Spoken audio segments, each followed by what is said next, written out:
하나님의 축복이 여러분과 여러분의 직장과 가정과 사업장에 넘치기를 주님의 이름으로 축원합니다.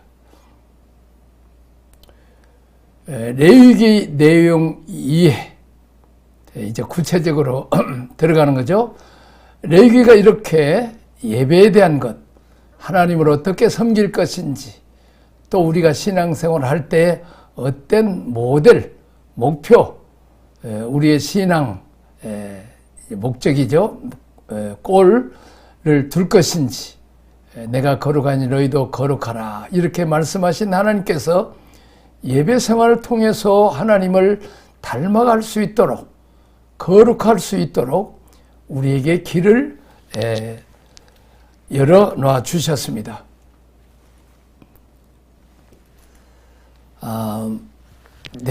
너희는 거룩하라, 요절이죠. 11장 44절, 45절, 19장 2절이 되겠습니다. 너희는 거룩하라. 우리 한번 따라서 합시다. 내가 거룩하니 너희도 거룩하라. 내가 얘기했죠? 애들이 밖에서 놀다가 막 손발이 다 더럽혀지고 옷도 다 더럽혀지면 막 들어서 밥 먹으라 하면 밥 먹고 자려고 하면 안 돼. 다 벗고 씻고 머리도 감고 또 이렇게 손발 다 씻고 그리고 음식도 먹고 같이 자는 거죠. 마찬가지로 우리가 하나님과 함께 살려면 하나님 거룩하시니까 우리가 죄를 회개하고 예수 그리스도의 피로 우리 몸을 씻고 거룩해져서 하나님과 함께 살 수 있는 것이죠. 그건 당연하지 않습니까? 더러운 모습 그대로를 그냥 받아주시긴 하지만은 그래도 다 벗고 씻겨야 되는 거죠. 이것이 전체에 거룩하란 말이 120번이 기록되어 있습니다.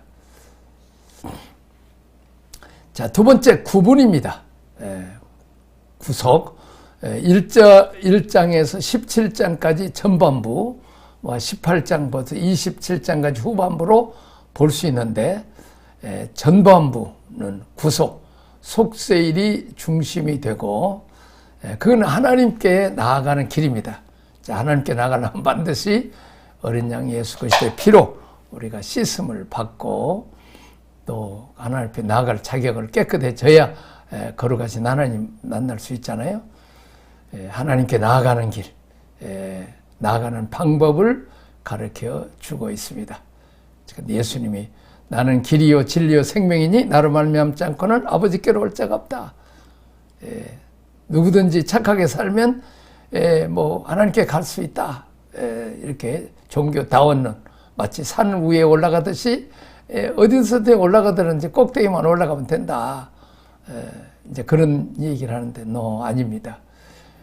오직 예수 그리스도의 피로 씻음 받은 자만이, 그리고 예수님이 하나님의 아들이라는 것을 믿고 영접하는 자만이 예수님을 통해서 하나님의 씨를 받아서 하나님의 자녀의 권세를 가진 자만이 아버지 집인 천국에 갈 수 있어요.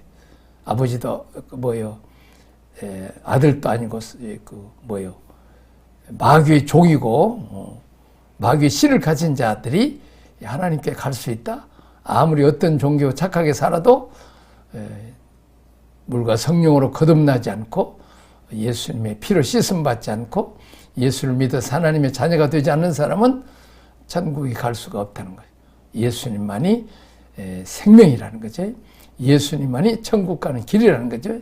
예수님만이 천국 가는 진리, 안내도 지도가 된다는 것이죠. 18장에서 27장은 회복에 대해서, 그래서 신년을 말씀하는 장이 중심장이 되겠습니다. 하나님과 함께 걷는 길, 일체 거룩한 사람으로서 어떻게 살아가야 하는지에 대한 말씀을 주고 있습니다. 회복이죠. 자, 그 다음에 레위기의 기록 목적, 세 가지를 우리가 볼 수 있는데, 첫째는 역사적인 목적입니다. 구원받은 이스라엘 백성이 살아가야 될 거룩한 삶의 방법을 보여주기 위한 것입니다.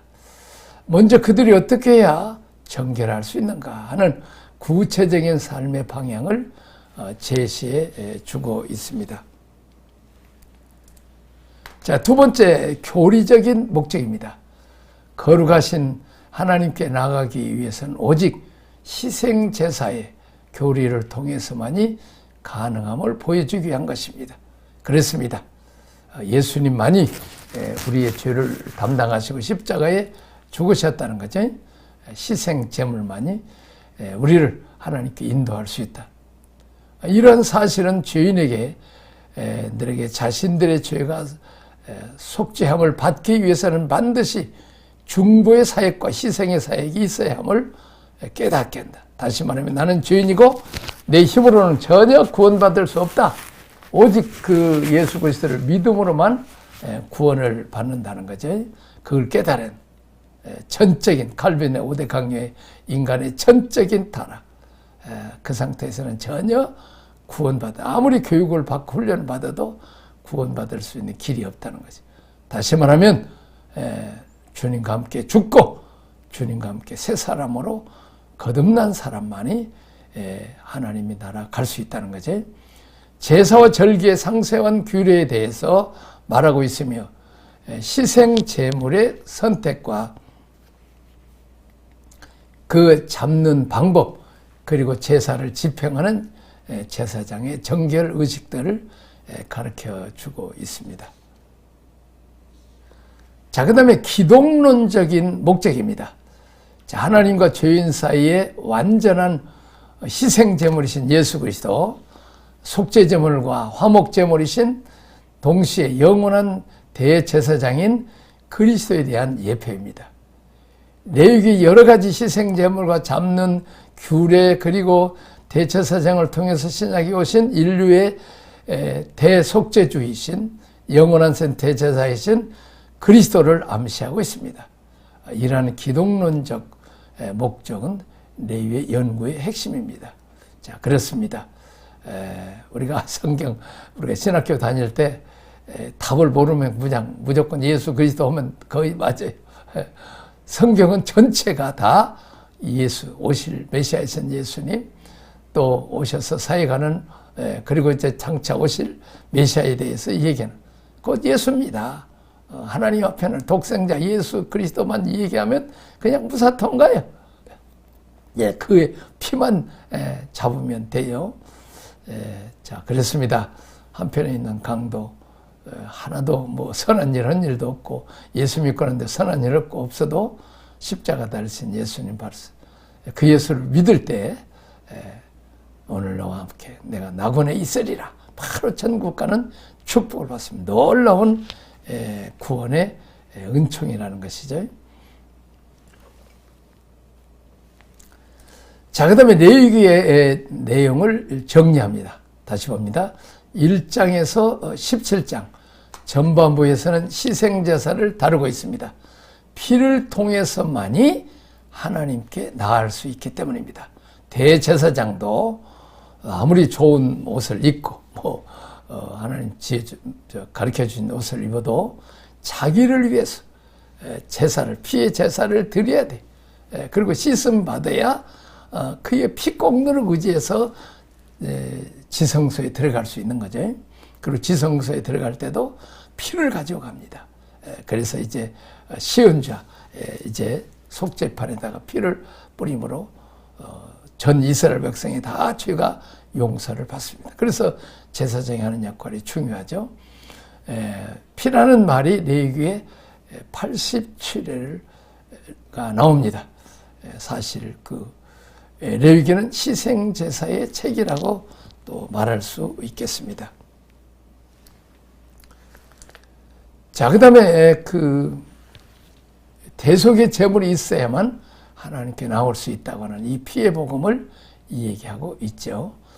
자, 그 다음에 이제 후반부 가서 18장에서 27장 이 책의 두 번째 부분엔 하나님 백성이 그들의 주님을 기쁘시게 하기 위해서 분리된 성별된 생활을 어떻게 살아야만 하는가를 자세히 풀이해주는 순결법을 우리에게 가르쳐주고 있습니다.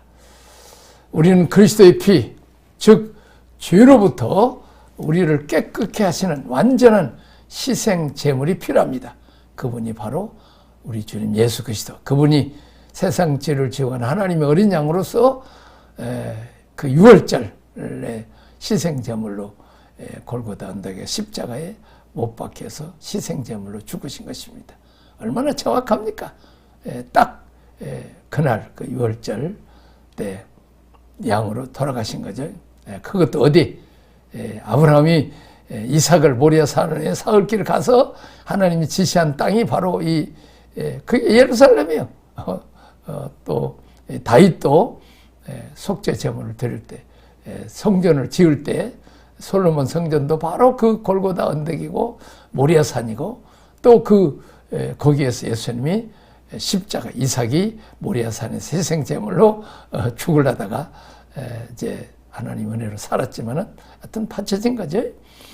예수님도 바쳐졌다는 거예요. 그때 아브라함 아버지의 마음, 아들을 번제물로 죽여야 되는, 태워 죽여야 되고 하는 아버지의 마음을 아브라함이 아는 것처럼 하나님 아버지께서 여러분과 나를 구원하기 위해서 그렇게 고난당하신 아버지의 마음을 아브라함을 통해서 우리가 알 수 있다는 거죠.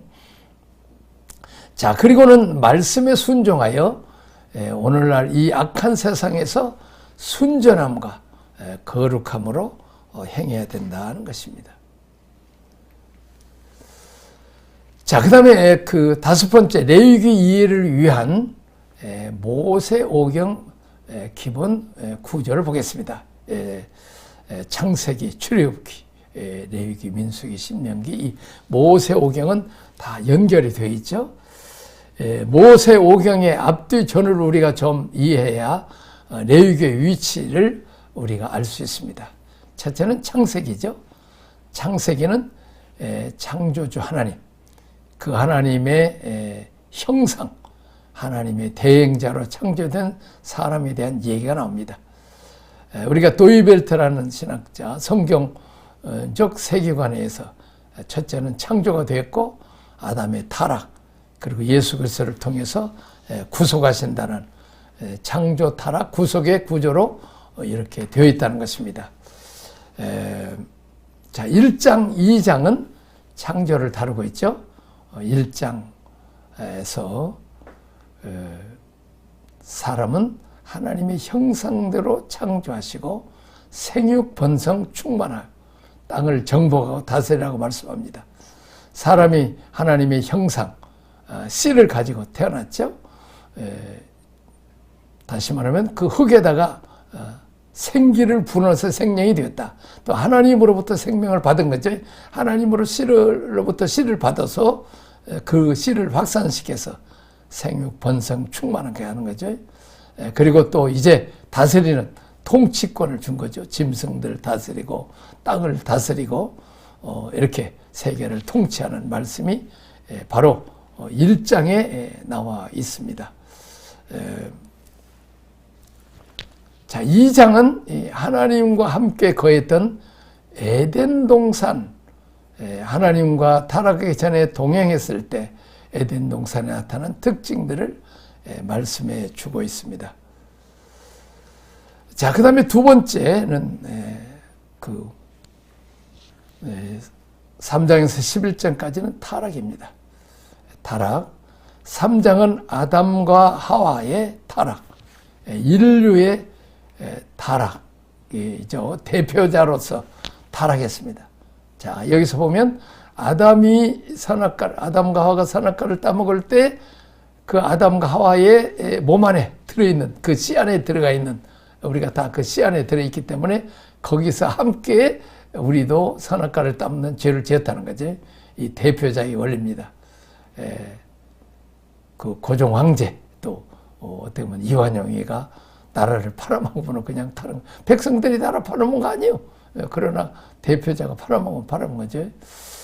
자, 그 대신 이제 대표자인 아담이 범죄함으로 죄가 들어오고 죄로 말미암아 사망이 왕노릇됐다면 제아담이신 예수께서 십자가에 죽으심으로 이제 생명이 이 땅에 왔고 생명을 왕노로 산다는 거죠. 또 예수님이 의가 되시면 우리가 다 그 안에서 의롭게 되는 거죠. 이 대표자가 중요하죠. 다윗과 골리앗이 싸움하면 대표자로 싸웠기 때문에 골리앗이 이겼기 때문에 골리앗을 다윗이 이겼기 때문에 블레셋을 몰아내고 승리한 거죠. 옛날에 대장들이 나가서 싸워서 지면 하는 거죠. 뭐 아버지가 노름꾼이어서 집 팔아먹으면 그냥 집에서 쫓겨나는 거죠. 대표자가 중요하죠.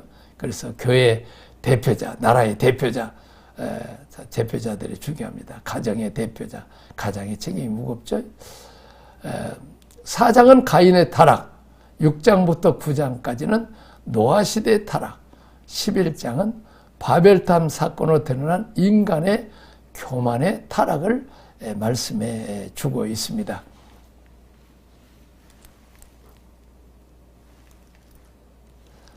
자, 그 다음에 이제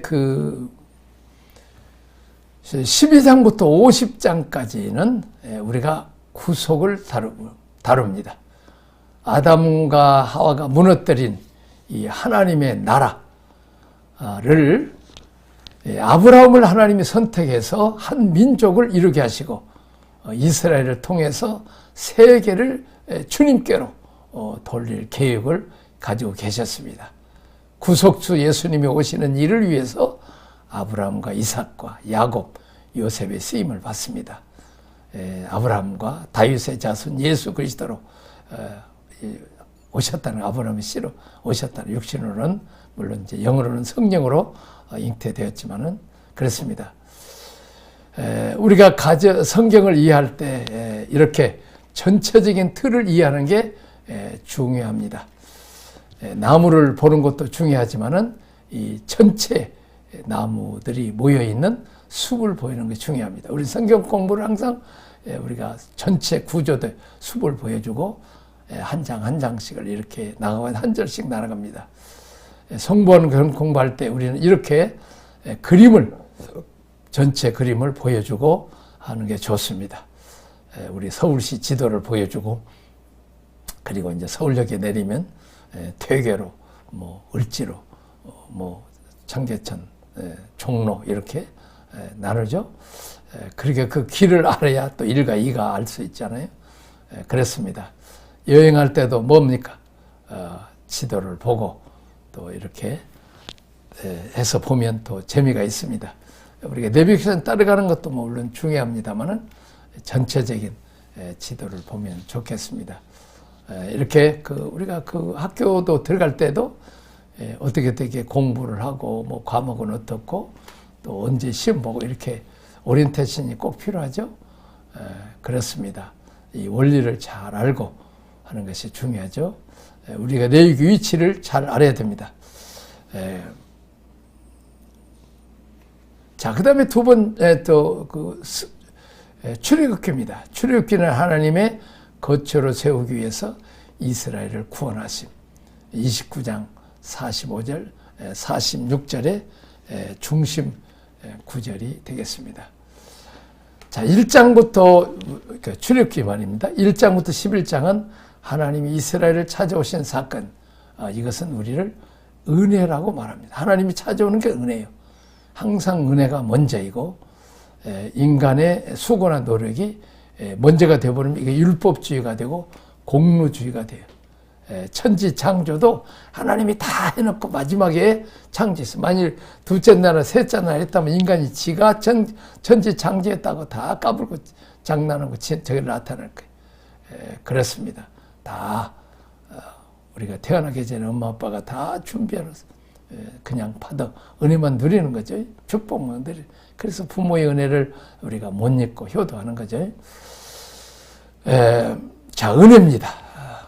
자, 그래서 우리는 인간의 공로로 구원을 받는 게 아니라 은혜로 구원받습니다. 항상 우리가 하나님을 찾아갈 수 없기 때문에 하나님이 먼저 우리를 찾아온 사건이 은혜를. 세상 종교는 신을 찾다가 없으면 신을 만들어버린 거지만 우리는 하나님이 먼저 찾아오신 거지. 나도 9살 때 예수 믿었지만 지금 생각하면 하나님이 찾아오셨어. 택하시고 구원하신 것을 봅니다. 1장 11장은 하나님 은혜로 우리를 찾았고 12장은 어린 양의 피로써 우리를 구원하셨고 13장 14장은 신앙의 오리엔테이션과 세례 15장에서 18장은 세례받은 자들에게 반드시 하나님은 광야의 훈련을 시킵니다. 이 훈련을 통해서 하나님의 백성으로서 성화시켜 갑니다. 이때 중요한 것은 환경입니다. 내어진 환경, 무슨 특별한 세계를 산 게 아니라 부부간의 갈등, 자녀 문제, 경제 문제, 건강 문제, 우리 목회 현장에서 목회자들이 당하는 여러 가지 어려움, 이렇게 환경이 구속사에서는 중요합니다. 자, 400년 동안 애굽 땅에 살면서 하나님을 잃어버렸던 이스라엘 백성들에게 하나님께서 찾아오신 역사이기 때문에 먼저 환경을 조성합니다. 하나님을 찾을 수밖에 없는, 이 고난이 오면 무조건 당자처럼 아버지께 돌아와야 문제가 해결된다는 거죠. 하나님을 잃어버렸던 사람들이 너무 삶이 고통스럽고 그 바로왕의 학정과 노예 생활을 하고 그래서 그들이 잃어버렸던 하나님을 찾기 시작합니다. 자, 구원받은 이후에도 우리가 다 옛사람으로 살려고 그러죠. 옛 기질, 본성, 자기 통정, 감정 이런데 하나님이 어떻게 통제하시느냐. 말씀으로 해서 알아들으면 좋은데 말씀에서 못 알아들으면 적절한 어려운 환경을 배우려 주는 거죠. 그래서 도끼를 빼주고 교만도 빼주고 잘난 척 하는 것도 이제 사업에 망해버리고 그냥 병들고 어려움 당해버리면 그 잘난 척 하는 사람도 쑥 들어가죠. 목사님도 고생 없이 가면 뭐 저절로 된 줄 알고 자랑하다가 그냥 어려움 당하면 이제 그때는 겸손해지죠. 그런 사람들에게는 뿔 달린 장로님도 붙여주고 강한 안수입사도 붙여주고 그러죠. 그래서 적절하게 손봐서 겸손하게 하죠. 환경 속에서 우리를, 자, 이스라엘 백성도 광야에 40년을 것을 기억하라. 그것은 너를 낮추고 너를 시험해서 겸손하게 하려고 그런 거죠. 하나님 교만한 자를 붙이고 겸손한 자에게 은혜를 주십니다. 고난 속에서 광야에서 제일 좋은 해답은 뭐냐? 하나님께로 찾아오는 것입니다. 이제 거기에서 내가 천황색에서 하나님의 음성을 듣고 또 하나님 말씀에 성실하게 순종하. 다시 말하면 내가 왕노로 주인 노릇 했던 것들을 내려놓고 나는 종입니다. 하나님 나를 인도해 주십시오. 이렇게 할 때 하나님이 너는 내 아들이다. 살찐 송아지를 주고 풍악을 울리고 춤을 추는 복등. 우리는 귀신 생거 우상 섬길 때는 얼마나 뭐 중국의 공격을 받고 뭐 일제 뭐 그냥 전쟁 만나고 얼마나 어려웠어요. 그런데 우리가 예수 믿고 난 뒤에는 전쟁도 없이 정말 얼마나 풍년을 누리고 가난한 나라가 부유한 나라를 누리죠. 자, 이스라엘 백성이 기적으로 홍해를 건넙니다. 광야도 기적적으로 쉽게 건널 수 있잖아요. 하나님은 그러네. 광야는 그렇게 하지 않았어요. 한 40년 동안 거기서 머무르면서 그 안에서 독성도 빼고 또 우리에게서 욕심, 고집 이런 걸 다 고난 당하면서 이렇게 빠져나가게 하는 거죠. 옛사람들을 다 떨어져 나가게 하는 겁니다.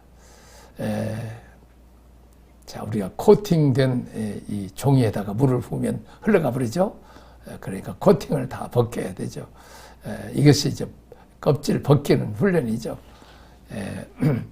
자, 흠집 나고 고난을 당해봐야, 상처를 받아봐야 이제 겸손하게 하나님을 찾게 된다는 거죠. 이렇게 뚫는 거죠. 뭐 그냥 이렇게 뺀질 빼려면 뚫릴 수가 없잖아요. 얻어맞고 깨지고 상처 있고 실패한 거기에 하나님이 제 말씀이 들어가는 거죠. 그때 천부이 없어서 손 들고 옵니다. 뺀들거리면 길가와 같은 말씀이 안 들어가요. 쓰러지고 깨져야 돼요.